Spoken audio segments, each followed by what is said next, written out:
होलिका और प्रहलाद की कहानी हिंदू धर्म की एक प्रसिद्ध पौराणिक कथा है जो भक्ति, सत्य और अच्छाई की विजय का प्रतीक है। यह कथा भक्त प्रहलाद, उसकी बुआ होलिका और उसके पिता राजा हिरण्यकश्यप से जुड़ी हुई है। राजा हिरण्यकश्यप एक अहंकारी असुर था जिसने कठोर तपस्या करके भगवान ब्रह्मा से यह वरदान प्राप्त कर लिया कि उसे न कोई मनुष्य मार सकता है, न कोई जानवर, न दिन में न रात में, न धरती पर न आकाश में, न किसी अस्त्र शस्त्र से। इस वरदान के कारण वह स्वयं को अमर समझने लगा और उसने देवताओं से युद्ध करके तीनों लोकों पर अधिकार कर लिया। लेकिन उसका पुत्र प्रहलाद भगवान विष्णु का परम भक्त था। वह हमेशा विष्णु की भक्ति में लीन रहता और हर किसी को भी भगवान की भक्ति करने की सलाह देता। यह देखकर हिरण्यकश्यप क्रोधित हो गया।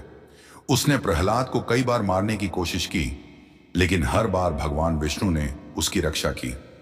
हिरण्यकश्यप की बहन होलिका को एक ऐसा वस्त्र, चादर प्राप्त था जो अग्नि में जलने से बचा सकता था। हिरण्यकश्यप ने होलिका से कहा कि वह इस चादर को ओढ़कर प्रहलाद को गोद में लेकर अग्नि में बैठ जाए, जिससे प्रहलाद जलकर भस्म हो जाए। होलिका ने ऐसा ही किया, लेकिन भगवान विष्णु की कृपा से तेज हवा चली और वह चादर ओढ़कर प्रहलाद के ऊपर आ गई, जिससे वह सुरक्षित रहा, जबकि होलिका जलकर राख हो गई।